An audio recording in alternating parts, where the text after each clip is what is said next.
皆さん、こんにちは。このセッションでは、目指せ完全制覇、三大クラウドの認定資格制度と勉強方法についてというタイトルでお話しさせていただきます。いわゆる三大クラウド、Amazon Web Service、Google クラウド、Microsoft Azure にはそれぞれ認定資格制度が存在します。私はこれらの資格のうち、現在39個の認定資格を保有しています。このセッションでは私がこれまでの経験から学んだ各ベンダーの資格認定制度の概要と学習に使えるコンテンツの紹介などについて簡単にお話しさせていただきます。それでは早速内容の方に入っていきましょう。まずは AWS 認定からです。AWS には現状11個の認定資格が存在します。各認定資格はそれぞれ基礎コース、アソシエイト、プロフェッショナル、専門知識という区分に分かれています。各試験の概要について見ていきましょう。まずは基礎コースに分類される資格です。こちらはクラウドプラクティショナーという資格一つだけが該当します。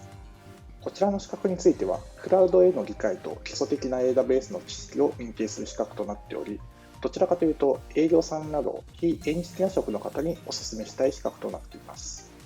弊社でも営業職やデザイナー、総務のメンバーなど非エンジニア職の方が積極的に挑戦している資格になります。続いてアソシエイトレベルです。アソシエイトレベルは3つの資格があります。まず1つ目、ソリューションアーキテクトアソシエイトです。こちらは AWS 上でのシステム設計、実装スキルを認定する資格となっており、こちらの資格取得を通じて AWS の代表的なサービスに関する基礎知識が習得できます。これから AWS を始めるエンジニアの方にお勧めしたい資格と言えるでしょう。続いて2つ目、SysOps アドミニストレーターです。こちらはデプロイや運用管理のスキルといった運用のスキルを認定する資格となっております。最後に3つ目、デベロッパーアソシエイトです。こちらは開発者向けの資格となっており、この資格の取得を通じてクラウドベースのアプリケーション開発スキルを伸ばすことができます。続いてプロフェッショナルレベルの資格です。プロフェッショナルレベルには2つの資格があります。まずはソリューションアーキテクトプロフェッショナル。こちらはソリューションアーキテクトアソシエイトの上位資格にあたり、システムの管理や運用の高度なスキルを要求される資格となります。2つ目は DevOps エンジニアプロフェッショナルです。こちらは SysOps アドミニストレーターと Developer アソシエイトの上位資格にあたり、テストやデプロイの自動化といった DevOps を推進するための技術要素が AWS サービス上でどのように実装できるかといった知識が要求されます。最後にスペシャリティ、専門知識に関する資格です。1つ目はアドバンスドネットワーキングスペシャリティです。こちらはネットワークの専門知識に特化した資格で、ネットワークアーキテクチャの設計スキルが認定されます。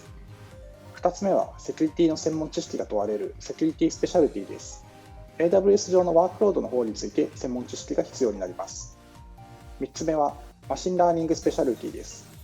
こちらの資格を通じて機械学習ソリューションに関する専門的なスキルが認定されます。4つ目はデータアナリティクススペシャリティです。こちらはデータ分析の専門知識が必要になります。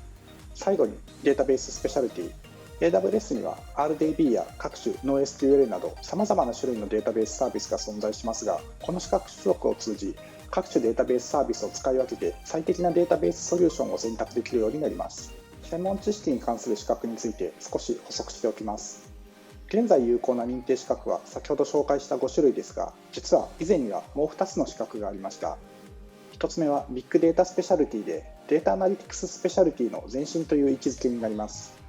単に資格の名前が変わっただけかと思っていたのですが、資格取得数としては別の資格としてカウントされています。これにより期限付きではありますが、いわゆる認定資格13冠が達成できる状態でした。2つ目は Alexa スキルビルダーです。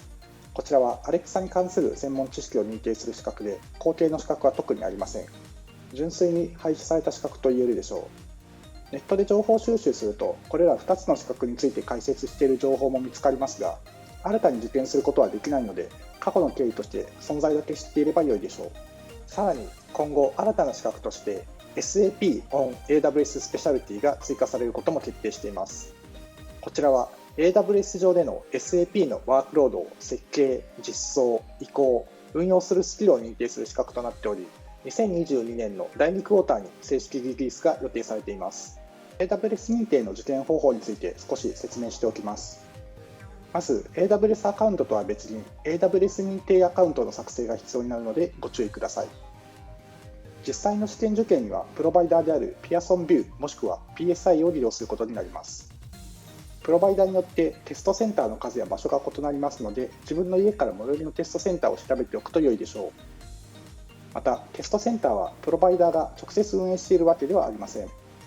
そのため、一つのテストセンターが両方のプロバイダーに対応していることもあります。つまり、Pearson VUE で受験しようとしたら予約がいっぱいという状況でも、PSI なら空きがあって受験可能といったこともあり得るわけです。両プロバイダーともにオンライン試験に対応しており、自宅で環境が用意できる方はテストセンターまで行かなくても受験可能です。こうして取得できる AWS 認定ですが、合格者にはいくつかの特典が与えられます。合格者特典の中で覚えておきたいのが、試験が半額になるバウチャーと模擬試験が無料になるバウチャーの存在です。こちらは弊社のメンバーでもたまに見落としているメンバーがおり、無駄にお金を支払っているということがあります。所属している会社に資格取得補助のための制度がなく、自腹での受験を考えている方は特にご注意ください。最後におすすめの勉強方法なのですが、AWS 認定に関しては弊社の得意領域ということで、すでに多数のブログや YouTube の動画がアップされていますので、このセッションでの解説は割愛します。ブログや YouTube 動画をご参照ください。では、ここからは Google クラウド認定資格についてお話ししていきます。Google クラウドの認定資格としては、現状13個の認定資格が存在します。分類としては、ファンデーショナル、アソシエイト、プロフェッショナルという3つのレベルに加えて、ルッカーサーティフィケーションズ、さらにサーティファイドフェローという2つの分類があります。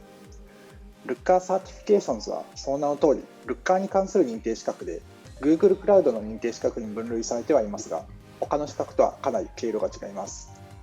サーティファイドフェローに分類される資格については、誰でも受験可能というわけではなく、Google の担当者またはアクティブな Google クラウドサーティファイドフェローによって紹介される必要があるというかなりハードルの高い試験となっています。それでは各試験の概要について見ていきましょう。まずはファンデーショナルレベルの認定資格です。ファンデーショナルレベルにはクラウドデジタルリーダーという資格が存在します。こちらはクラウドの基本的な概念や Google クラウドの中核的なプロダクトの概要の理解が要求される資格で、どちらかというと非エンジニアの方にお勧めしたい資格です。続いてアソシエイトレベルです。アソシエイトレベルにはアソシエイトクラウドエンジニアという資格が存在します。この資格取得を通じて Google クラウドの代表的なサービスの基礎知識が習得できるので、これから Google クラウドを始めるエンジニアの方にお勧めしたい資格です。続いてプロフェッショナルレベルです。プロフェッショナルレベルには8つの資格が存在します。まずプロフェッショナルクラウドアーキテクトです。こちらはアソシエイトクラウドエンジニアの上位資格となっており、プロフェッショナルレベルの第一歩としておすすめです。続いて2つ目はプロフェッショナルデータエンジニアです。こちらはデータ処理のプロフェッショナル資格で、データ処理システムの設計、構築、運用といったスキルが問われます。3つ目はプロフェッショナルコラボレーションエンジニアです。以前の G Suite 認定管理者試験から分離・派生した資格で、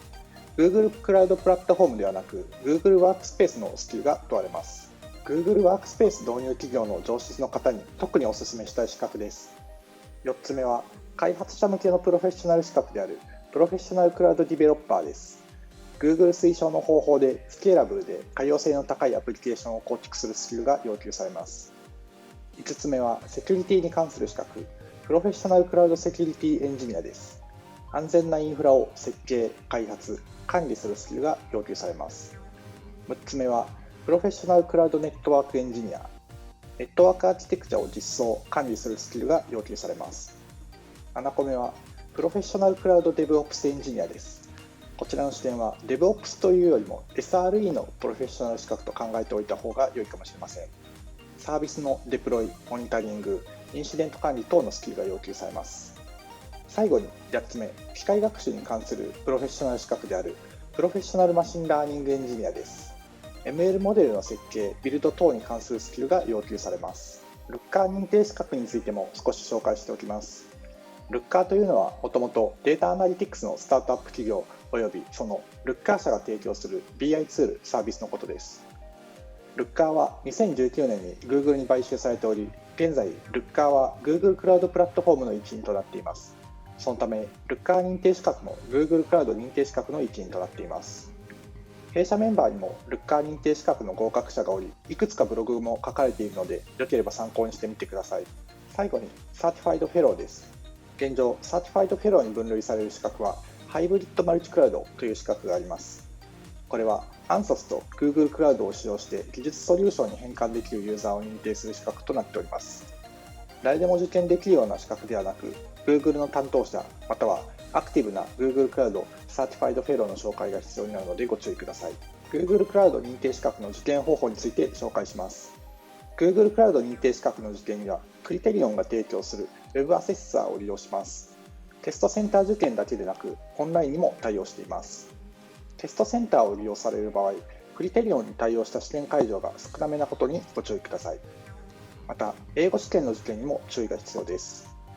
いくつかの試験は日本語未対応なので、英語で試験を受けることになりますが、Web アセッサーのアカウントは英語と日本語それぞれ個別で作成する必要があります。ユーザー名によりアカウントが1位に識別されるため、日本語試験で使いたいユーザー名、英語試験で使いたいユーザー名を意識してアカウントを作成してください。Google クラウド認定資格に合格すると、スキルバッジやデジタル認定証といった合格者特典が得られます。さらに、プロレベルに合格すると、サーティフィケーションズパークスウェブストアにアクセスできるコードが入手でき、このコードを利用することで、なんと無料でパーカー、カバン、Bluetooth スピーカー、タンブラーといったグッズと引き換えることができます。個人的なお気に入りは Bluetooth スピーカーで入手してからずっと愛用しています。Google クラウド認定資格のおすすめ勉強法です。まず、各資格の模擬試験は必ず受けましょう。こちらは無料で何度も受験でき、解説までついてきます。自分の現状の理解度を測るにはうってつけです。ドキュメント類に関しては、公式ドキュメントとクラウドアーキテクチャセンターの資料にも必ず目を通しましょう。英語が多いですが、YouTube の動画もおすすめです。また、原則有料にはなりますが、コーセラやクイックラボスといったサイトで Google クラウドについて学習するコースが提供されています。11月6日までの期間限定ですが、コーセラのすべての Google クラウドトレーニングが無料提供されているので、この機会にぜひ Google クラウドについて学んでみてください。最後に、Microsoft 認定資格についてご紹介します。Microsoft の認定資格は Azure 以外にも多くの分野に関する資格が存在し、非常に数が多いことが特徴です。以前は MCSA、MCSD、MCSE といった資格体系だったのですが、現在は各分野に分かれたロールベースと呼ばれる資格体系となっています。資格体系が複雑なのですが、種類としてはファンダメンタルズ、スペシャルティ、ロールベースドの3つに分かれ、レベルとしてはファンダメンタルズ、アソシエイト、エキスパートの3つに分かれるという資格体系になっています。また、資格と試験が別物として扱われることが特徴です。どういうことかというと、資格を1つ取得するためには2つの試験への合格が必要になるといったパターンもありますし、これ以外にも試験問題改定のタイミングでは、古い方の試験 A、新しい方の試験 B、どちらに合格しても資格 C が認定されるといったことがあります。本セッションでは Microsoft 認定資格のうち Azure に関するものだけを抜粋してご紹介します。それではここから各資格の概要を紹介していきます。まず種類がファンダメンタルズに分類される資格です。3つの資格がファンダメンタルズに分類されています。これら3つともレベルはファンダメンタルズレベルとなっていますので、すでにエンジニアとしての経験をお持ちの方であれば、これらの資格の取得はスキップしてアソシエイトレベルから挑戦するのも良いと思います。ファンダメンタルズの1つ目は Azure Fundamentals です。その名の通り Azure に関する基礎レベルの資格で、これから Azure に入門する方へおすすめです。2つ目は Azure AI Fundamentals で ML や AI に関する基礎レベルの資格となります。最後の3つ目は Azure Data Fundamentals で、こちらはデータサービスに関する基礎レベルの資格となります。続いてスペシャルティに分類される資格です。現在3つの資格がスペシャルティに分類されています。まず1つ目は Azure IoT Developer Specialty です。IoT ソリューション向けの専門資格となります。2つ目は Azure for SAP Workloads Specialty で SAP ワークロードに関する専門資格となっています。最後の3つ目は VDI に関する専門資格である Azure Virtual Desktop Specialty です。以前はベータ版だったので挑戦していなかったのですが、本セッションの資料を作成する中で正式リリースされていたことに気づきました。私が未取得の資格ということでバッジは載せていませんが、このセッションが公開される頃にはきっと資格を取得していると思いたいところです。続いて一番数が多いロールベースドに分類される資格です。現在11個の資格に加えてベータ版の資格が1つあります。まず1つ目は Azure Administrator Associate です。Azure の代表的なサービスに関する基礎的な知識が習得できるので、Azure Fundamentals の次に受験するか、もしくは最初からこの資格に挑戦するのも良いでしょう。2つ目は開発者向けの資格である Azure Developer Associate です。クラウドアプリケーションとサービスの設計、構築、テストおよび維持に関するスキルが要求されます。3つ目はセキュリティエンジニア向けの資格 Azure Security Engineer Associate です。セキュリティ制御と脅威保護の実装に関するスキルが要求されます。4つ目は Azure Solutions Architect Expert です。こちらはエキスパートレベルとなっており、資格認定のためには2つの試験に合格する必要があります。中級レベルのスキルが要求されるので、この資格に挑戦する前に Azure Administrator Associate の資格を取得しておくのが無難でしょう。制度的には Azure Administrator Associate に認定されていない状態でもいきなりエキスパートから取得することも可能です。5つ目は DevOps エンジニアエキスパートです。こちらは DevOps エンジニア向けのエキスパートレベル資格です。こちらは資格認定の前提条件として Azure Developer Associate もしくは Azure Administrator Associate の認定が必要になるため、2つの試験の合格が必須になると言えます。ただ、順当に学習していけば、この資格に挑戦する前にディベロッパーもしくはアドミニストレーターのアソシエイトレベルは取得しているはずなので、あまり前提条件を意識する必要はなさそうです。6つ目の Azure Stack Hub Operator Associate は Azure Stack Hub に特化した資格となり、Azure Stack Hub の管理や運用に関するスキルが認定されます。7個目は Azure Data Engineer Associate です。こちらはデータ処理に特化した認定資格となります。8つ目はデータアナリストアソシエイトです。資格の名前、資格取得のために合格が要求される試験、いずれにも Azure という単語が含まれていませんが、分類上は Azure という製品に関する資格として分類されるようです。こちらの資格は、とにかく Power BI に関する知識が要求されます。9つ目は DBA 向けの認定資格である Azure Database Administrator Associate です。データベースという名前ですが、広い意味でのデータベースではなく RDB に特化した資格となります。10個目は Azure AI Engineer Associate で AI ソリューションに関する専門知識を認定します。AI 系の知識に自信がなければ、先に Azure AI Fundamentals から取得すると良いでしょう。11個目は Azure Data Scientist Associate です。データサイエンスと機械学習に関する専門知識が認定されます。ようやく最後です。12個目は現在ベータ版なのですが、ネットワークに特化した Azure Network Engineer Associate です。ネットワークという定番技術を扱う資格がこれまで存在しなかったというのは少し意外ですね。以上が Azure に関する Microsoft 認定資格です。Microsoft 認定資格は AWS の認定資格でもおなじみの Pearson VUE で受験可能です。AWS と同様にオンライン試験にも対応しています。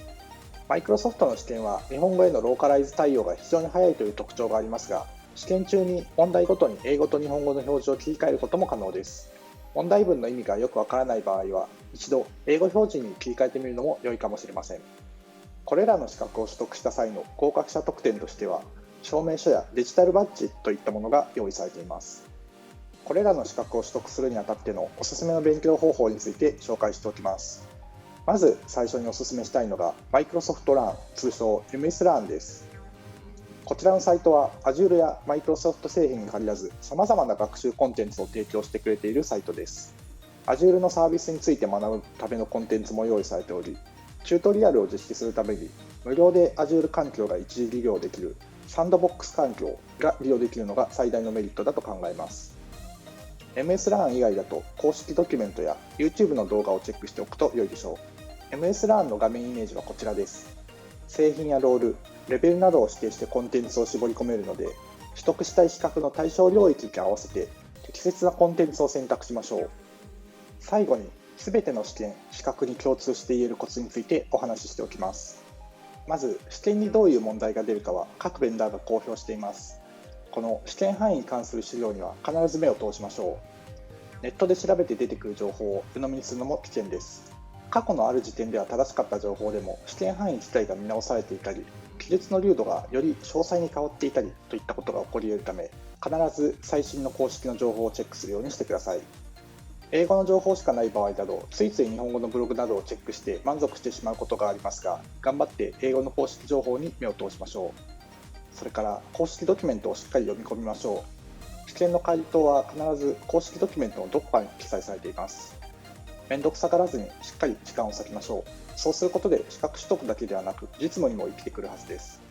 最後にチュートリアルを通じて実際に手を動かす時間を作るようにしてください。ドキュメントを読んだだけの状態と比べて記録の定着の仕方が全く変わってきます。チュートリアルを実施する際にコマンド類をコピペしてしまうと頭に残りづらくなってしまうので、面倒でも自分で一つ一つコマンドを入力しましょう。効率は悪いですが、学習目的であれば入力保管も利用しない方が良いです。コピペや入力保管を使用しないとタイプに起因したエラーが発生しやすくなりますが、こういったエラーのトラブルシューティングを通じて知識を深めることができるので、面倒でもコマンド類は自力でタイプすることをお勧めします。資格を取得することのメリットについてもお話ししておきます。まず一つは単純に対象領域の技術習得の取っかかりになるということです。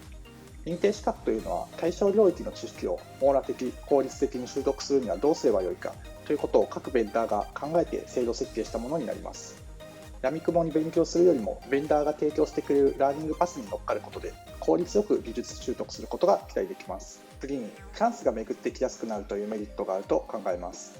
資格は定量的に評価できる指標なので、たくさん資格を持っていると周りの人からはあの人は何々の技術に詳しい人だという目で見てもらえるようになります。そうなると周りのメンバーから技術的な相談を持ちかけられる頻度が増えます。これは自分の知識を強化するための絶好の機会になります。質問に即答できなかった場合も相談してきた人の期待に応えるためにいろいろ調べることで自分の知識が自然と強化されますし、自分が質問に回答できなくても問題が解決した後に情報を共有してもらうことで資格試験だけでは得られない実務ベースの生きた知見を蓄積できます。情報をアウトプットする人のもとには自然と情報が集まってくるものです。